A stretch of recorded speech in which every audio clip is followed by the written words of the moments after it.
Today, I'm going to explain the movie Tale of Tales, released in the year 2015. The film is divided into three narratives. The first narrative centers around the king and queen of a kingdom named Long Trellis. At first, it seems as if the couple is living a happy life, but later we get to know that the queen is suffering from a rare medical condition which will never allow her to become a mother. Because of this, the queen is always upset. Seeing his wife in this state, the king summons the best doctors and physicians from all around the realm, but sadly none of them are able to diagnose the mysterious illness within her. Despite this, the king tries his best to cheer up his queen. One day, he invites some circus performers to the palace. Suddenly, the queen notices that one of the circus performers is expecting a child. As a result, she becomes envious and starts smashing things after entering her chamber. When the king finds out about this, he pays a visit to her room and vows to go to any extent to solve her problem. Late at night, a strange necromancer arrives at the castle, claiming that he can solve the queen's pregnancy problem. Hearing this, the king reminds him that many people have tried in the past and failed. However, the necromancer is adamant that the queen can bear a baby, but it depends on how far the king is willing to go for his queen. The king responds, "To the last extent." The necromancer reveals that he has years of experience and knows a lot about nature. Furthermore, he says that nature must always be in balance, and that if the king desires a life, he must also sacrifice one. Despite his weird claims, the king and queen give him their full support. After this, the necromancer begins describing the process. The king will have to capture a sea monster, whose heart will be used to cure the queen's illness. Then, a pure and unmarried lady will prepare it, which will be eaten by the queen. In this way, the necromancer assures that the queen will become pregnant. Hearing this, the king immediately agrees to hunt down the sea monster and begins the preparations. The following day, the king sets out on his mission. He finds the creature in one of the rivers. When the monster is sleeping, the king walks into the ocean to attack it. He's eventually successful in slaying the beast, but gets critically injured in the struggle. Soon, he succumbs to his injuries, but before he does, he removes the creature's heart. The queen then returns to the castle, covering the heart with a cloth. Later, a maid at the castle is found to be unmarried and pure. As a result, she's tasked with preparing the heart. While cooking, she experiences strange sensations and suddenly becomes pregnant. Soon, the queen consumes the heart, and finally, she becomes pregnant.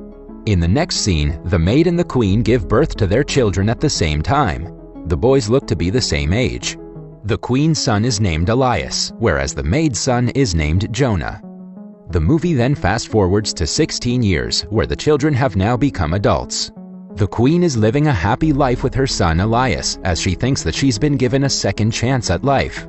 However, the two children who were born on the same day and look like twins are not typical children, as the sea monster is represented by the white tone of their hair. They have a strong friendship and are extremely close to each other. The queen, on the other hand, despises their friendship. She informs her son that as a prince, he's not permitted to be friends with the maid's son, Jonah.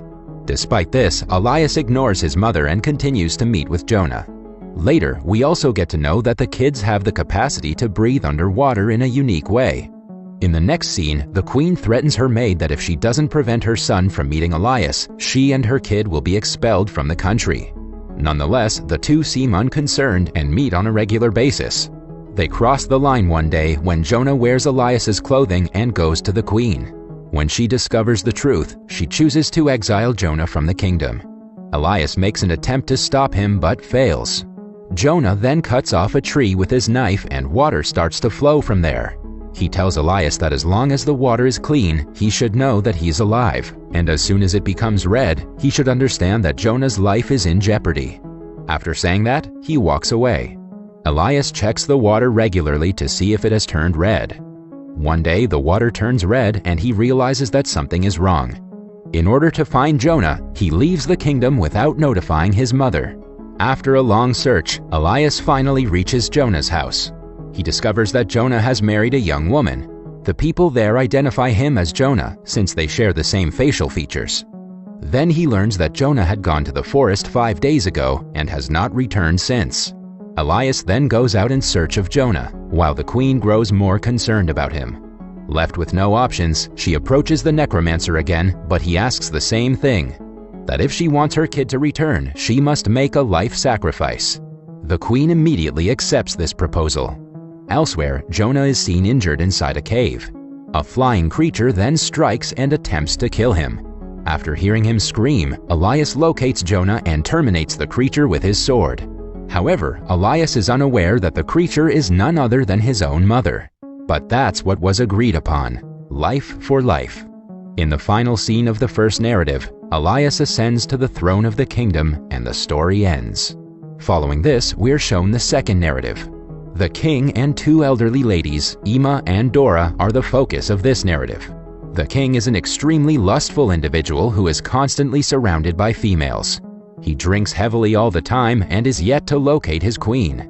With that being said, he possesses the influence and fortune to marry anyone he pleases. Later, we're introduced to two elderly sisters who reside near the palace. One of them is named Dora and the other is Ima. Dora is a shrewd and selfish woman, while Ima is straightforward. They hardly leave their house and are also unmarried. It's certain that they will die there alone, yet their voices sound incredibly pleasant and young. One morning, the king hears Dora singing and instantly gets smitten by her voice. As a result, he decides to meet her. Soon, the king approaches their door to get a glance of the woman. In his head, he thinks that Dora is young and beautiful. When he knocks on the door, the sisters start panicking, as they believe the king will get angry if he finds out about their appearance. After thinking for a while, they finally devise a plan, and Dora requests the king to come back after a week, so that she will be more comfortable. In the next scene, the sisters strive very hard to make their fingers look young and beautiful.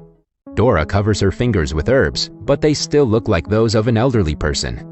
But on the other hand, Ima had put her finger in her mouth for many days, and as a result, it's looking quite good and young. Today, a week has passed, and it is the day for the king's visit. When the king arrives there, Dora shows Ima's finger instead of her own. Now the king is not able to hold his emotions and believes that he has found the love of his life. However, the sisters become more worried because if the king finds out about their truth, he will most likely terminate them. After a lot of thinking, Dora proposes a condition. She will sleep with the king only if there is total darkness, and the king agrees. In the next scene, Ima starts tightening Dora's body with glue so that it may feel like a young girl's body. At midnight, one of the guards from the temple comes to pick Dora up while there is darkness in the palace. The king sleeps with Dora, but in the morning he realizes that he spent the night with an old and ugly lady. Enraged, he orders his guards to throw Dora out of the window. Luckily, she survives the fall. In the jungle, Dora witnesses magic as a witch arrives there and finds her. With her powers, the witch changes Dora into a beautiful young lady with long hair. The next day, the king visits the jungle for hunting and falls in love with young Dora at first sight. He brings her to his castle and decides to make her the queen. Dora doesn't know how she turned into a young girl, but she remembers her sister Ima. She invites Ima to her wedding, who is still in disbelief about her new appearance. When Ima inquires about how she became young, Dora sarcastically replies that she peeled off her old skin.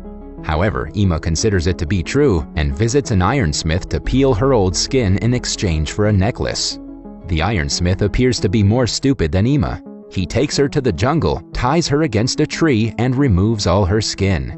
In the next scene, Ima returns to the castle in a fragile state, and she passes away soon. Elsewhere, the magic that turned Dora into a young girl doesn't last long. She starts to grow old as her skin begins to fold. When she realizes that she's turning old, she runs away from the castle. The narrative ends on a sad note as Dora transforms into her older self completely.